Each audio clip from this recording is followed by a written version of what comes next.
नमस्कार, नीलम फॅशन क्रिएशनमध्ये तुम्हा सर्वांचं खूप खूप स्वागत आहे.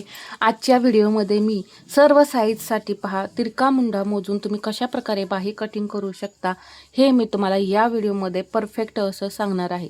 तर त्यासाठी पहा, आधी आपल्याला कोणताही एक जो ब्लाऊज आहे तो मापाला घ्यायचा आहे. म्हणजे तुम्हाला ज्या ब्लाऊजची बाही कटिंग करायची आहे तो ब्लाऊज घ्यायचा आहे. आता पहा, या इथे मी तुम्हाला ब्लाऊजवरून मुंडा घेर मोजून बाहीचं कटिंग करून दाखवत आहे. परंतु तुम्ही जर पेपर कटिंग केलेलं असेल तर तुम्ही काय करायचं आहे, पाठीमागचा जो भाग असतो त्याचा जो मुंडा आहे, हा जो राऊंड आहे तो तुम्ही मोजून घ्यायचा आहे.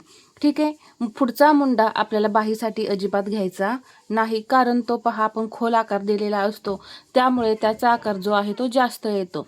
त्यामुळे आपल्याला नेहमी मुंडा घेर मोजताना पुढचा नाही घ्यायचा, पाठीमागचा जो मुंडा असतो तो घ्यायचा आहे. तर मुंडा मोजताना सर्वात पहिल्यांदा आपल्याला हा जो ब्लाऊज आहे तो असा व्यवस्थित पसरवून घ्यायचा आहे. आणि हा जो आकार आहे मुंड्याचा, पहा इथे जसा आकार आहे तसा हा ब्लाऊज ठेवून घ्यायचा आहे. हे जे पॉईंट आहेत ते असे एकमेकावरती व्यवस्थित असे आणून पहा, हा मुंड्याचा घेर जो आहे जसा आकार आहे तसा ठेवून घ्यायचा. ठीक आहे. ठेवून घेतल्यानंतर हा मुंडा घेर आपल्याला कसा मोजायचा आहे, इथला हा पॉईंट एकमेकावरती आला पाहिजे, याच पद्धतीनं हा ब्लाऊज आपल्याला ठेवायचा आहे. ठेवल्यानंतर इथून मी पहा,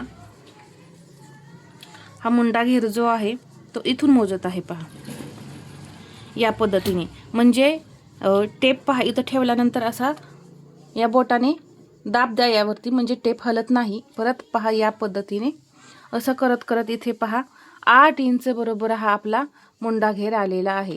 तर सर्व ब्लाऊजसाठी, सर्व साईजसाठी तुम्ही ही ट्रिक वापरायची आहे. आता इथे मी बाहीची उंची घेणार आहे. किती येते पहा, 5.5 इंच इथे बाहीची उंची आहे. मुंडा घेर मोजून घेतला. आता आपण बाहीची उंची मोजली, आता दंड घेर मोजून घेऊया. तर इथे पहा 6 इंच आहे बरोबर आपला हा दंडघेर. इथे पाहू शकता परफेक्ट 6 इंच आपला दंडघेर आलेला आहे. तर आपण 3 मापे घेतली. कोणकोणती घेतली? एक म्हणजे मुंड्याचा घेर 8 इंच, बाही आहे 5.5 इंच आणि दंडघेर आहे 6 इंच. ही 3 मापे घेतली की पहा एकदम परफेक्ट अशी बाही येते. साईज कोणतीही असो, तुम्ही टेन्शन घ्यायची गरज नाही. जसं मी आता हा फॉर्म्युला सांगते त्या पद्धतीने तुम्ही बाहीचं कटिंग करायचं आहे.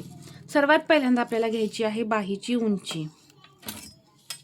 तर इथे मी एक उभी लाईन ओढून घेते बाहीच्या उंचीसाठी. बाहीची उंची या इथे मी घेतली 5.5 इंच. ब्लाऊजवरती आहे 5.5, त्यामध्ये मी 1 इंच प्लस करणार आहे 6.5 इंच. अजून एकदा असंच मी 6.5 इंचावरती पॉईंट दिलेला आहे आणि इथून एक लाईन ओढून घेतली. उंची झाल्यानंतर आपल्याला घ्यायची असते कॅप हाईट. तर मी नेहमी जसं सांगत असते, 5 इंचाच्या पुढे जी बाही असते तिची कॅप हाईट तुम्ही 3.5 इंच घ्यायची आहे.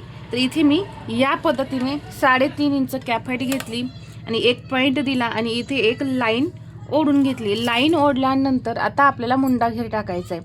मुंडा घेर पहा किती आहे आपला 8 इंच. तो मुंडा घेर जो आहे तो आपण इथं जी बाहीची उंची आहे इथून टाकायचं आहे.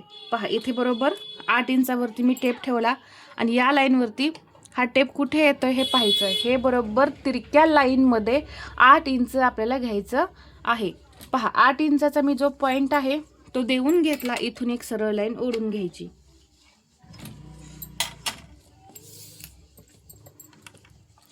बाहीला आकार देण्यासाठी मी इथं 1 इंच घेतलेलं आहे आणि ही जी तिरकी लाईन आहे याचे समसमान आपल्याला 4 भाग करायचे.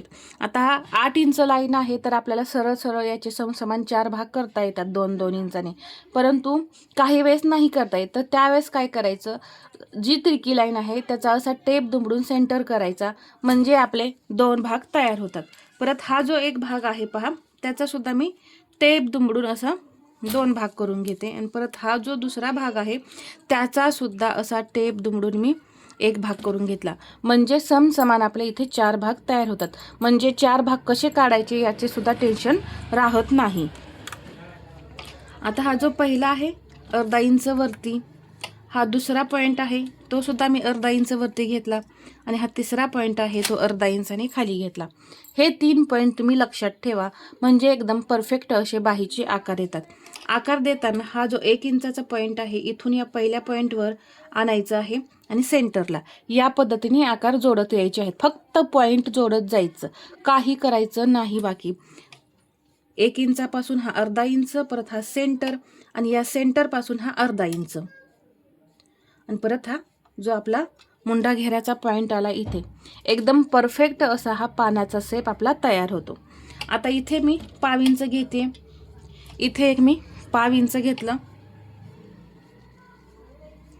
आणि आकार देत पहा इथून हा पॉईंट इथे या पद्धतीने. इथे असंच सोडलं तरी चालेल किंवा पहा थोडंसं असं खाली आकार आणून जोडला तरी सुद्धा चालेल. किती छान असा पानाचा आकार आला पहा.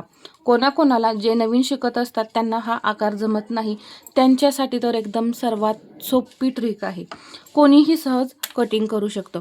आता इथे एवढे आकार देऊन झाल्यानंतर आपला दंडघेर किती आलेला आहे 6 इंच आणि याच्या पुढे हे 1.5 इंच मार्जिन.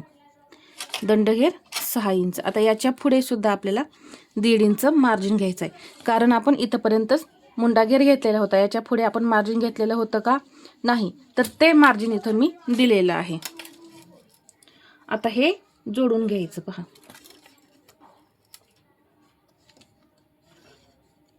जोडून घेतल्यानंतर इथे अर्धा इंचावरती एक पॉईंट द्या. आता तुम्ही मुंडा किती डाऊन करता यावरती आहे. मुंडा तुम्ही ब्लाऊजचा पाव इंचाने डाऊन केला असेल तर बाहीसुद्धा तुम्ही पाव इंचानेच डाऊन करा आणि अर्धा इंचाने ब्लाऊजमध्ये मुंडा डाऊन केला असेल तर बाहीमध्ये सुद्धा तुम्ही अर्धा इंचाने डाऊन करायचं आहे. तर हा आकार आता मी या पद्धतीने घेतला पहा. खूप सुंदर आणि सुरेख असा बाहीचा आकार जसा आपल्याला हवा आहे तसाच तयार होतो. आता या पद्धतीने आकार दिल्यामुळे काय होतं पहा, हे पॉईंट घेतल्यामुळे एकतर तुमच्या या इथे घोळत नाही, डायरेक्ट आकार आपण देत नाही. हे पॉईंट जे आहेत ते जोडतच आपण आकार देतो. त्यामुळे इथं जसा आकार आपल्याला हवा आहे तसाच आकार आपला इथं तयार होतो आणि परफेक्ट पानाचा शेपसुद्धा तयार होतो. आणि हा बाहीचा जो पहा आकार आहे किती परफेक्ट आला आहे. याच पद्धतीने बाहीचा सुद्धा आकार तयार झाला पाहिजे. असाच आपल्याला हा आकार तयार करायचा असतो आणि हाच आकार परफेक्ट आहे. अंदाजे कधीही आपल्याला आकार द्यायचे नाहीत.